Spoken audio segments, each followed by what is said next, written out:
Right-wing influencers are fanning out across America, spreading misinformation and provoking confrontations. No longer just commenting on politics online, they're now partnering with the government to drive politics, and in some cases, even becoming government officials themselves. So how did we go from mommy bloggers to the president's propagandists? Let's trace the rise of political influencers in America. This is Trendlines. They come from digital platforms, not the government or traditional media, and they use their audience's loyalty to fuel political narratives, all while profiting off of the outrage. They aren't just online personalities anymore. They're part of how power actually works in Washington and beyond. To understand how we got here, we need to rewind.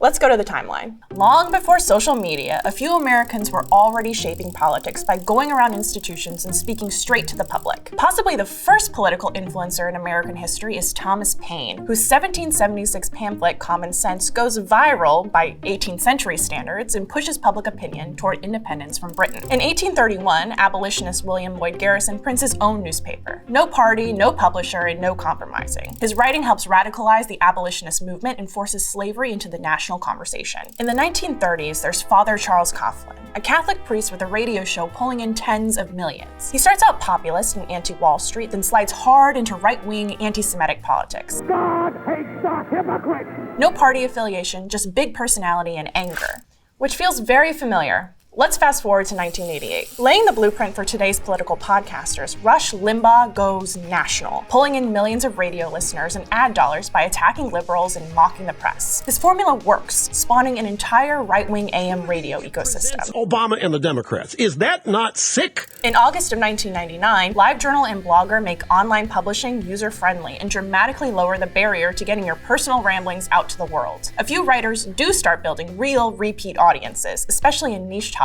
like tech and gadgets. This is the moment people start to realize they can get attention at scale because an audience is out there. No one's getting paid, but soon, that's going to change. In March 2003, as the US invades Iraq, blogs like The Daily Costs and Talking Points Memo build huge audiences by questioning Bush administration claims. For the first time, outsider voices compete with the mainstream news media, which at the time largely went along with the official government story. In 2007, YouTube starts sharing ad revenue with creators. Attention finally pays. Posting videos stops being just for fun and becomes a job for many. Your audiences can now be monetized directly. Instagram launches in 2010, shifting influence from text to image. The influencer now has a recognizable face. Personal aesthetics replace blogging and tweeting for building audience and trust. By now, the term influencer has entered mainstream business language, but it's more mommy blogs and lifestyle signaling and not politics. Yet. Then, in 2012, 18-year-old Charlie Kirk starts Turning Point USA. Built explicitly for social platforms, its campus-based influencer pipeline eventually trains college students to crank out content for Facebook and YouTube, turning campus politics into viral debates. In the days before the election, creators like Mike Cernovich and Jack Posobiec amplified the Pizzagate conspiracy theory, which falsely alleged the Clintons were tied to a child trafficking ring. The conspiracy explodes across socials. Eventually, a man who said he believed the theory brings a rifle to Comet Ping Pong in Washington, D.C. to investigate it. He fires one shot before being arrested. In 2017, the Twitter presidency begins. Trump posts everything on the platform. Policy, trolling, breaking news. Even the transgender military ban appears first on Twitter, forcing newsrooms to treat a president's personal feed as a primary source. The politician becomes the feed, and the feed itself becomes a story. This is the moment that right-wing influencer ecosystems really start consolidating around personality-driven content. Monetization through ads, subscriptions and merchandise, and constant distribution through social platforms, rather than legacy media. For example, Laura Loomer. She storms a House hearing with Twitter CEO Jack Dorsey, shouting about anti-conservative bias. It goes viral not just because of the protests, but because Representative Billy Long, a former auctioneer, literally auction calls over her until she's escorted from the room. If I voted 5, 5 1/4, 5 1/2, I yield back. Just a month before, Facebook, YouTube, Apple, and Spotify all boot InfoWars off their platforms. The Fringe conspiracy brand has grown into a huge mass political influence machine, and it's making Silicon Valley queasy. Presidential candidate Bernie Sanders does the unthinkable, skips cable news and sits down with the biggest podcast on earth. Democrats panic about legitimizing Rogan, who has dabbled in vaccine skepticism. But the message is clear.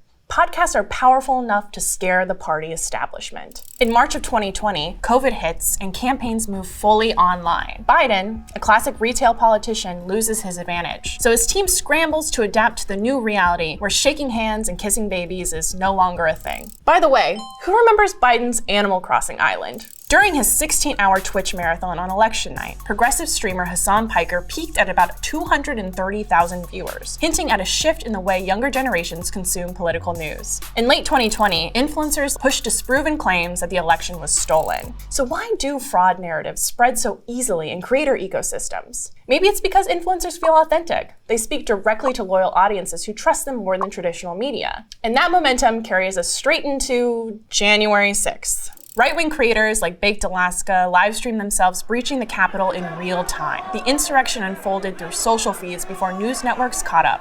We voted for Trump! We want Trump!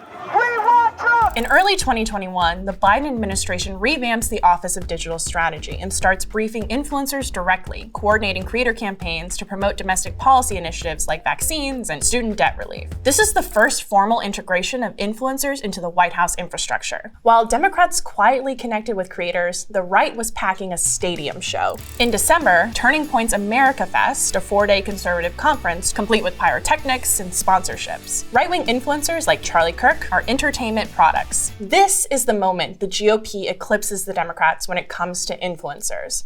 Turning Point USA and PragerU train, pay, book, and plug influencers right into their party ecosystem. Democrats never build a true counterpart. After buying Twitter in October 2022, Elon Musk rolls out creator monetization tied to engagement, basically incentivizing outrage. Accounts posting more and more inflammatory political content begin earning money directly from platform chaos. After October 7, 2023, TikTok becomes one of the main battlegrounds for Israel-Palestine narratives. Through explainers, clips, and hot takes, millions of young users are getting the war through their FYP, from pro-Palestinian influencers like Hassan Piker and Bazan Alda. Politicians, including Marco Rubio, claim the platform is brainwashing Americans to favor the Palestinian cause. But TikTok denies bias in its algorithm. A month later, the FEC updates its rules for the digital age, ignoring influencers entirely. They're not required to disclose paid political posts.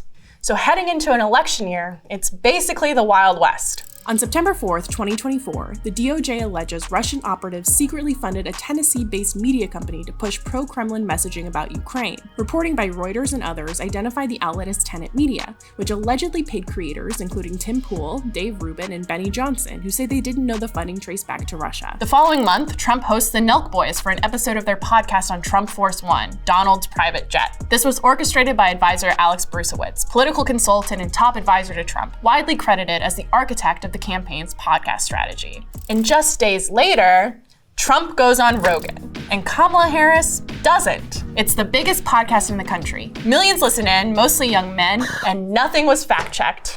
After winning the election, Trump brings Dana White, CEO of UFC and Manosphere influencer, on stage during his victory speech, validating them as kingmakers. Nobody deserves this more than him, and nobody deserves this more than his family does. Just days after the election, Pew Research drops a study that finds that 37% of adults under 30 now say they regularly get news from influencers on social media. Influencer live streams covering election night, like that of Dan Bongino, outperform cable news among under 35s. Bongino's podcast might as well have been auditions for the incoming Trump administration, because he'd become the deputy FBI director only a few months later.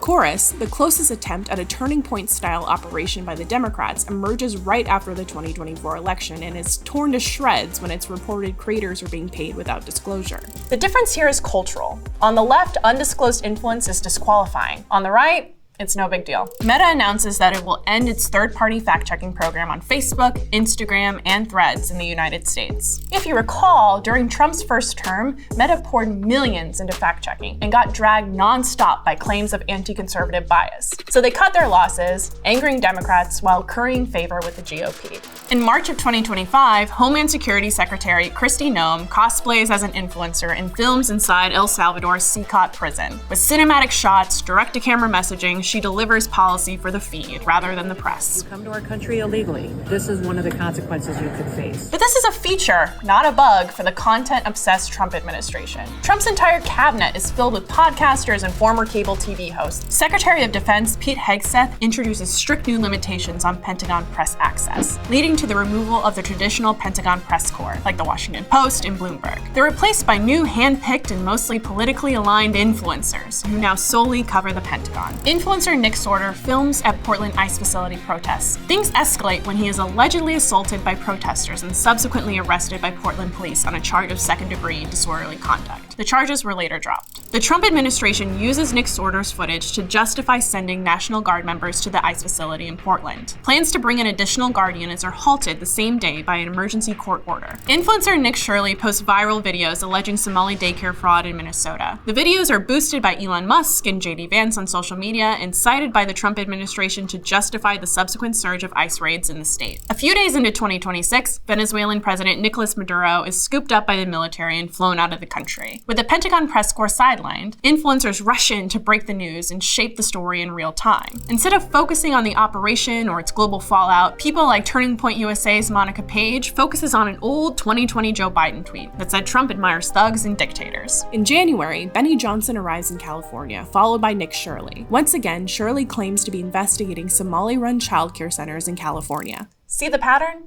Trump-aligned influencers show up in blue cities, float unproven fraud claims tied to immigrants to drum up outrage online.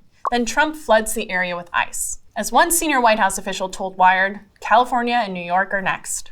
Just as the internet has redefined what it means to run a business or become a celebrity, it's also reshaping our politics. Creators from across the political spectrum have amassed a new kind of power away from traditional gatekeepers like the mainstream press. Since the start of President Donald Trump's second term, that shift has only accelerated, with creators scoring Pentagon press credentials and sit-down interviews which were once reserved for the legacy media. The question is no longer whether political influencers matter, but whether our institutions are ready for what could come next.